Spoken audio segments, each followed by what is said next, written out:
good, people? It's your boy, Mr. Rome, Cowboys Fan Talk. Right back like I never left. How y'all feeling out there? This is what you call the dog days. It's that time in between the draft and free agency where it get real quiet. Ain't really too much movement. Teams ain't really doing nothing. And us Dallas Cowboys fanatics are watching the Twitter wire and all of our favorite reporters. We follow everything they do. Anything they tweet, we looking for sub stories because ain't nothing going on, you know. But something came across today that caught my attention. But right before I get to that, man, thank you everybody that's been subscribing. We getting close, man. The draft is in about 24 days. And I'm getting close to that 3,000 before the draft goal. The irony was I wanted to do 2,000 before the draft. Everybody came and ran it up, so I appreciate that, man. Thank you. If you're here for the first time, it's your boy with a sub. You know, if you like the content, you know what I'm saying? Anybody that's been rocking with me, of course, I appreciate y'all. Thank you. And let's go on to some of the news and the notes going on in the league, man. We still waiting on KJ Wright, man. Come on, Dallas. Come on. Let's go. What y'all gonna do? Like, Dallas is playing chicken with these free agents, man. There's still some decent corners out there. Let's do something. We at the stage where you can start signing these people for, I feel like, next to nothing. I feel like anybody that's still out there is willing to work out a deal because obviously they're not a high commodity. So let's do something, Dallas. Let's make some moves. I want that vet corner, and I still want a vet D tackle, and I would love KJ Wright. I know, big wish list, but look, push the button on somebody. Stop playing. Shift them contracts around, man. Let's do this. Sam Darnold got traded today, which affects us because apparently the Falcons and the Panthers are willing to trade back. But right after that news, the Panthers traded for Sam Darnold, a 6th pick and some other picks or something like that, which I don't know if that's dope for us or not, man. I'm starting to feel like Pitts will not be there again. You know, I talked myself into it because I was like, Carolina going to take a quarterback. Now, with Sam Darnold, they obviously not taking a quarterback. What they going to do? Now, you take Sam Darnold, that don't mean that you won't take Penny Sewell or Rashawn Slater. So we're not out the woods yet. Darnold is mobile, but you always build around your quarterback best as possible. We got Tyron Smith, so we can talk ourselves out of a tackle. The Carolina Panthers do not have a tackle like that. So they absolutely could take Penny Sewell or Rashawn Slater. You know what I'm saying? Or they could take a receiver. They lost Samuel. They definitely could put a receiver next to, like one of them, Devonta Smith, Jamar Chase, Waddle. They could bring in somebody like that to give Sam Darnold a weapon, something that the New York Jets never did. So we're not out the woods yet, but or they could take the tight end.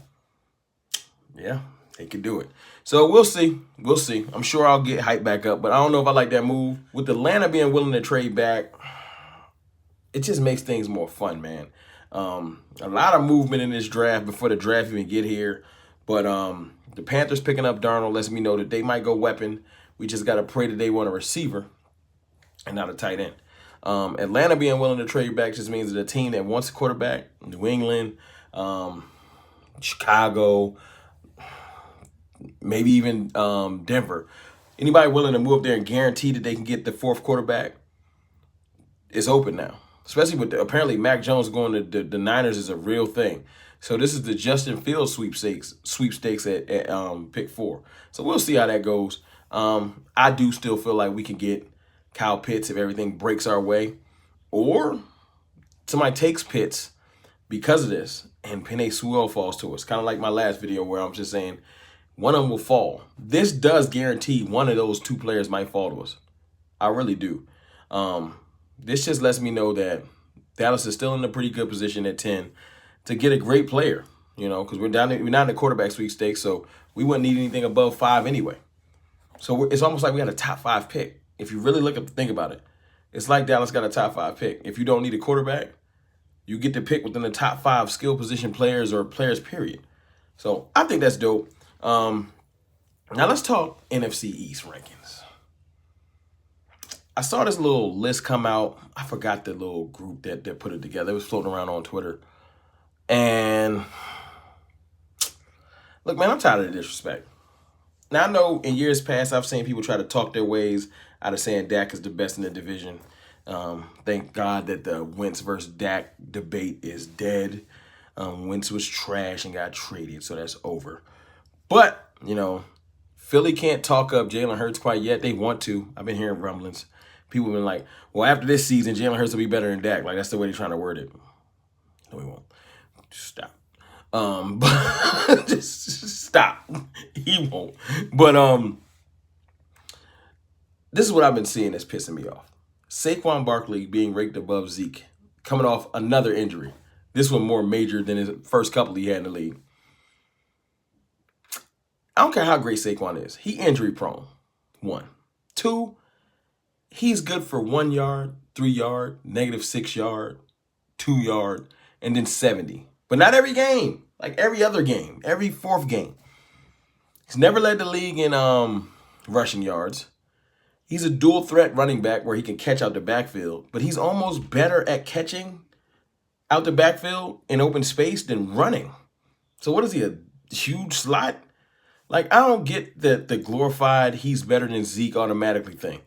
This isn't because of his measurables out of the draft. Great. He measures great. He looks like he should be better than Zeke. He's faster than Zeke. I give you that.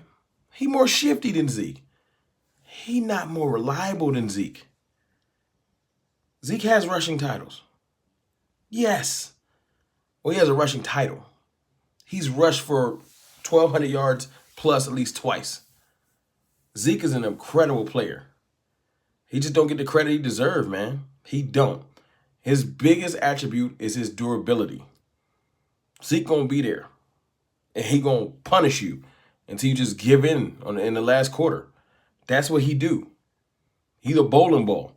Now, I think Zeke need to drop some weight because he'll be a better player. But overall, Zeke is dope, and I don't feel like he get the credit he deserves.